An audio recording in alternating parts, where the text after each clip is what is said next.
Hi guys, today I will be crocheting an ugly cat in a girl's dress.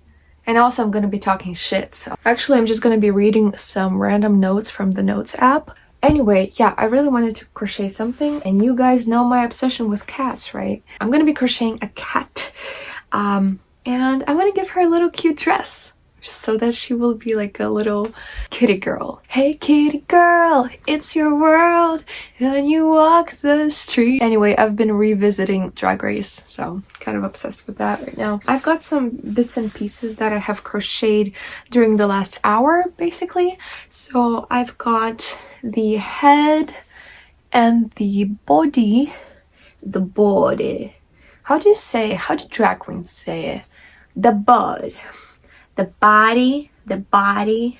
I don't know. I can't say it. Anyway, yeah, I also have some legs. Legs for days.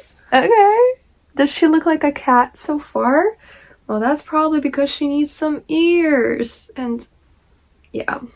So this is all that I have right now, and we're gonna be finishing it up together as I spill the tea and whatnot. Okay, so the first thing says, I've never had a slut phase. If I had never met Vlada, my wife, if I decided to have a slut phase, I would cry 24/7.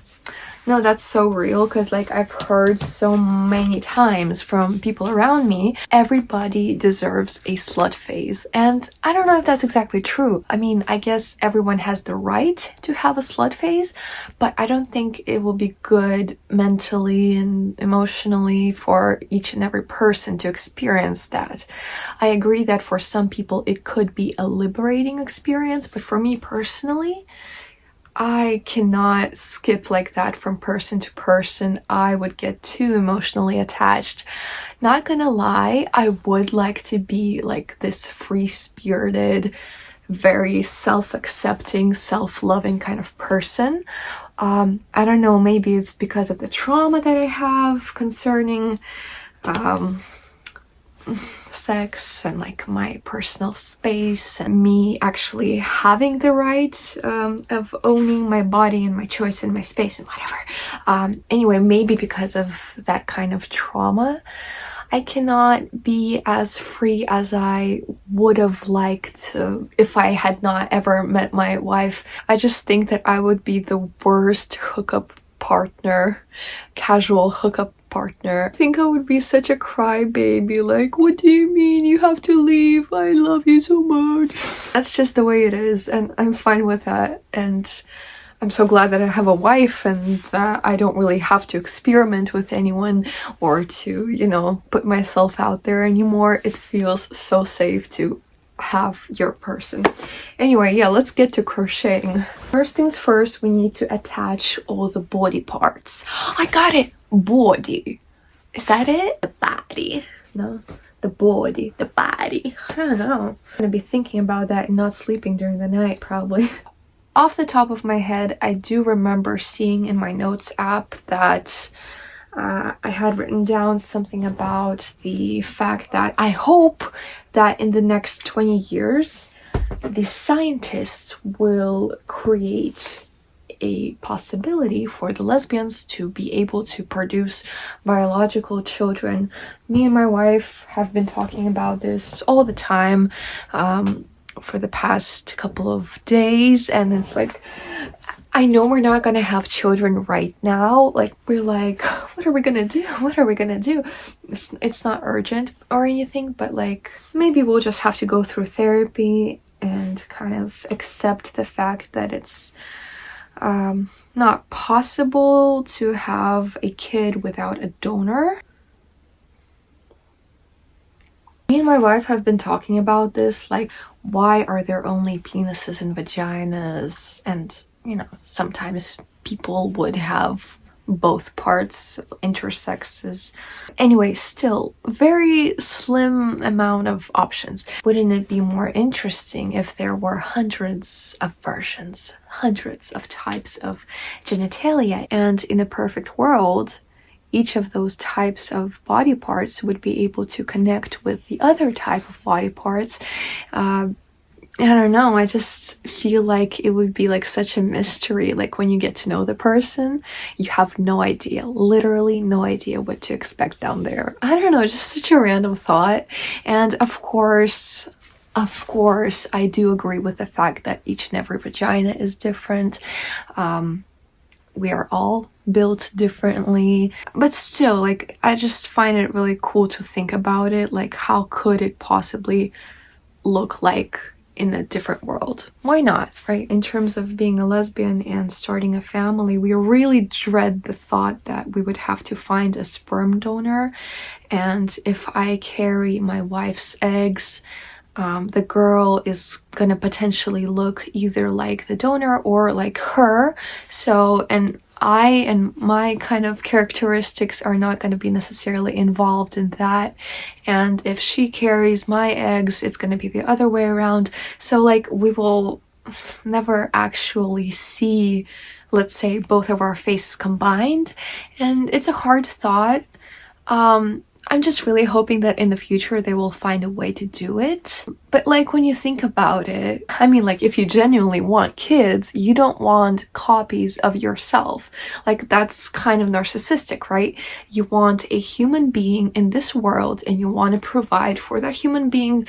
You want to give him or her or them the best childhood you could. When it comes to like facial kind of details, it's not as important as the human being itself, right? It does suck that you cannot have the baby without the sperm. Okay, so I have attached the body to the head, and let's read the next. Okay, so the Golden Globes have just happened, and of course, Demi Moore, right? The Substance, a phenomenal film. A phenomenal film. I was really shocked to see something like that being portrayed. Like, it's not a typical kind of storyline. You know, like, what do they usually talk about in movies? Love, loss, things like that. But this is such a totally different fucking topic. Women and how they are seen in the industry and how you are supposed to look young and beautiful and stuff like that. I don't know, maybe it has to do with the fact that I've not watched as many films as I should probably, but like I literally have never seen anything like that, and it's so relatable. And to be able to do it in the way that it was done it touches all, I don't know, in Russian there's this expression that, you know, if something touches your strings, like not like guitar strings, but like the strings of your soul, right? When it touches those strings, it kind of makes you tingle, or like it just hits the spot. Anyway, yeah, it's just such a cool and inspiring film. Speaking of inspiring, Demi Moore winning the award, I cannot. And yeah, just like as a creative person myself, as women, our time is very limited. You know, your 20s or maximum your 30s are your prime. So me in my 20s, I'm like, yeah, I'm kind of losing time. Anyway, Demi Moore, such a beautiful example that, you know, just do your thing. Be yourself, know your self-worth, and eventually things will happen. Yeah. You know, the original intent for this little toy is for it to actually look ugly. And in the ugliness, I want to find some kind of beauty. I'm gonna fix it. The body and the head is officially secure, and I'm actually proud. She is straight on the outside, gay on the inside. Kind of like me. I really think that I'm really straight passing. There's this story that has recently happened in St. Petersburg. So basically, like, there's this senior lady that seemed nice on the outside, but really she was a serial killer, and she has killed over 10 people and has gotten away with everything. And this one last story where she killed her best friend, she got basically exposed because someone had found a bag full of like body parts. And now I have this intrusive fear of going insane one day.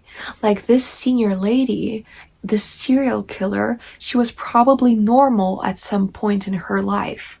I mean, it's possible that she was mentally flawed and like kind of psycho from the very beginning, but still, like, I really much see her being a normal kid, and then one day something happens and then she's like, oh, what if one day that will happen to me or my wife, and one of us just suddenly becomes a totally different person, like to the point where I would not be able to recognize her, or she would not be able to recognize me. So it is a possibility, but it's not likely, but I'm still fucking terrified of that.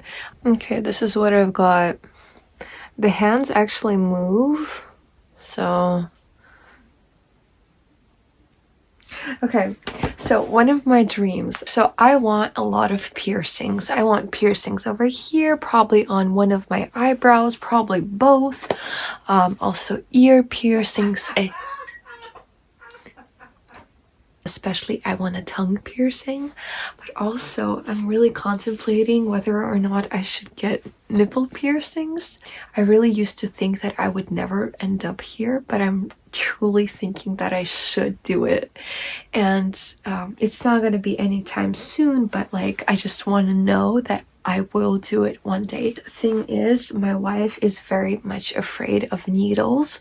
So when I was getting my septum piercing, my wife was in the other room trying to distract herself because the thought of a needle going through skin just like fucking terrifies her. But for the nipple piercing, I would really like to have my wife there, and I know it's gonna be very hard for her, but girl, being naked in front of some kind of piercing artist, I want to have my wife there. I want to feel her support, or else I'm gonna be really traumatized. I hope this kitten will turn out cute. I don't know. Also, I really want to change up my entire aesthetic. I don't know what kind of aesthetic I have right now, but I definitely want to change it. I want to dye my hair a different color. Like I said, I want to get piercings. I want to get a tattoo. Once our long distance ends, we want to get a matching tattoo with my wife, and that will be so special. I'm really looking forward to that. To be honest, every time when I go to sleep, I just imagine myself in a perfect world. Once this long distance ends, me and my wife are going to see each other relatively soon. I mean, not as soon as I would like to. I'm still very, very sad that I don't get to see her. But anyway, like 2 months, 3 months maybe. I'm hoping to, but it really depends on how much money I'll be able to make. I'm hustling the best I can. I'm hustling my ass off. I'm busting my ass. My asshole is tight and... what am I saying? Anyway, yeah, I'm trying to earn as much as I can. I don't have a job. I'm trying to get a job, but I'm working under the table. I'm cleaning houses, cleaning stinking toilets. But anyway, every time I go to bed, I imagine myself laying in bed with my wife and having all those struggles being behind, and all I have is her in front of me, her blue eyes, and we will have our own apartment because this time around we're gonna move to a different country.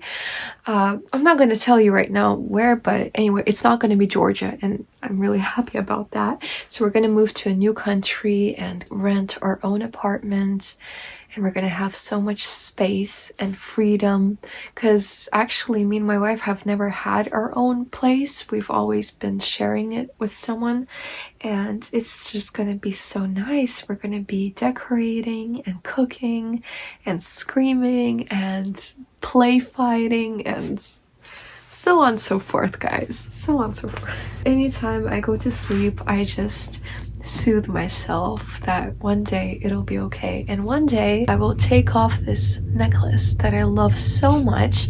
But it's kind of a long distance necklace. My wife made it for me, I guess the day before I left, and ever since I've been wearing it every day. I sleep with it. I don't go to the shower with it, but I can see that it's getting like very worn out. Like I'm starting to see the paint kind of getting off of the heart, and like it's not as polished as it used to be. But it just means that I've been doing long distance for a while, and I'm really excited for the day when I finally get to take this thing off. What's that song? War is over, something like that. I don't know. War is going to be over one day. Okay, so we've got one leg attached. Let's do the second one, girl. Okay, does she look insane? She could. Juice and bread are a forever nostalgia for me. Anyway, context. I have bread over here. I also, well, I don't have juice right now, but today I've been combining it with applesauce, and just the combination of fruit, usually juice, with bread is so nostalgic to me. I'm gonna tell you why. There was a period in my life where I was living alone in an apartment, and I was studying in the college that I used to go to, and at that point I was really thinking of confessing my love to my now wife. And once I, said I like you and she said I like you back, basically I understood that I'm gonna have to save up money for us to go on a date and for me to kind of provide the best that I can. I don't have much money. I just have my allowance that my mom sends me to buy groceries, and I was thinking like I'm not gonna buy any groceries. So yeah, I was just eating buckwheat for breakfast, and when I wanted something sweet I would get juice, and I would heat up some bread. So that was my menu. Bread and juice, it just throws me back. It just throws me back to when I was first saving money for my brand new girlfriend. And yeah, I wanna cry. I wanna cry. I miss her so much. Speaking of nostalgia, I remember on one of our first dates we went to an ice skating rink. At the time I was really struggling with self-acceptance, and especially like being without makeup, and it was really weird because like my wife and my girlfriend at the time, she did not wear any makeup, and she still to this day she never wears makeup. I mean, unless she absolutely has to for like some kind of performance or something. So my wife was really encouraging me to accept my natural beauty, and I felt like very insecure because it's our first dates and I have to make an impression. I have to make her feel like I'm beautiful, and that's why I have to wear extra makeup. Now I wear makeup only to create content usually, or when I want to have some kind of look. And it doesn't mean that I am not beautiful without wearing makeup. Yeah, at the time I was really struggling, and my wife was like, "You're so beautiful." On the ice skating rink date, I showed up with only like I was wearing concealer and I think like some kind of brow product. That's all, and like no eyes, nothing, no lips, no eyes. Yeah, I remember having these two braids that I made real quick, and I was like very me, like that's just me, and I felt so beautiful and so loved, and it felt so weird to be loved and seen as beautiful without like having tons of eyeliner and mascara and having my eyelashes perfectly up. And till this day, whenever I do my makeup, whenever I go to the concealer part, let me find my concealer. By the way, this is the exact same type of concealer that I wore Yeah, whenever I like conceal my eyebrows or go over here a little bit, right? The smell of this concealer instantly throws me back to that skating rink. Oh my gosh. And that date, and it felt so magical. Yeah, I remember the smell. I'm not a very like smell oriented person, but like this smell gets me, and I really want to ask my wife's sister to order some of these so that, you know, I may not be using them my entire life, but I want to have a couple extra throughout my life just to kind of sniff them once in a while. And I have the original one. I saved it. It's like a very broken kind of bottle. But also, speaking of makeup, I'm really loving doing these like random dots on my face. It makes me happy, okay? It makes me feel like a fairy. It makes me so happy knowing that those dots are on my face. Okay, so I want to tell you about the story that has recently happened to me. So I was cleaning a house for this very nice lady, and oh my gosh, she's so kind to me. She always gives me food, and we talk a lot about mental health, but also I earn money by cleaning her house. And there was this time when she wanted me to mop the floors with a mop that she had just recently bought. It's brand new, and sure enough, I end up breaking it. I felt so guilty. I'm coming up to the lady and saying, "I'm so sorry. I just broke your brand new mop." And I really thought that I had it together. It's like, I feel guilty, but you know, what can you do? When I gave her the mop, I just started crying. And at first it felt like, oh, I'm doing good. I'm just gonna drop a few tears while she's looking at the mop and she won't even notice it. I started crying so hard about this very minor inconvenience. Okay, you broke the mop. I'll just go and get a refund. The product doesn't work. You know, we're in America. It's easy to get a refund. I started crying so hard, and then I looked in the mirror and I could see my red ass puffy face, my messy hair, messy bun, some kind of weird shirt, and eyes that were just filled with tears. You would think that, you know, some kind of tragedy happened. I don't know. I just really think that I'm tired of all these survival things that I am having to go through.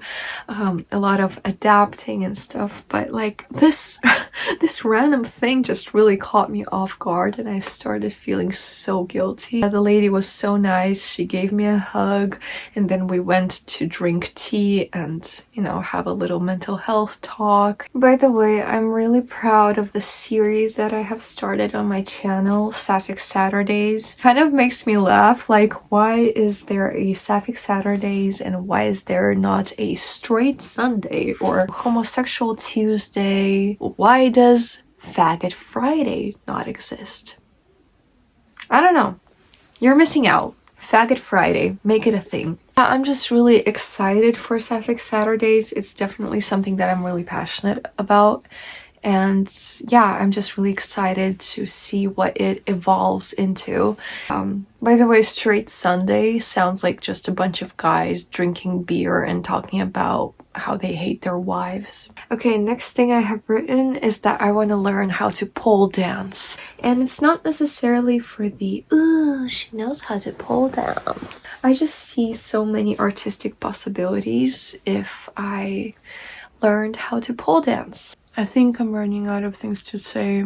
I don't know, I'm just really tired. She's turning out pretty nice. The house that I'm cleaning, it's that lady that I cried in front of. Her husband passed away 3 years ago, and as I'm cleaning the house, I am able to see all kinds of pictures of him. It's almost as if I actually know him, as if he's still with us. It's just so scary to think that one day either me or my wife is gonna be left alone. yeah, one of us is probably gonna pass away sooner than the other.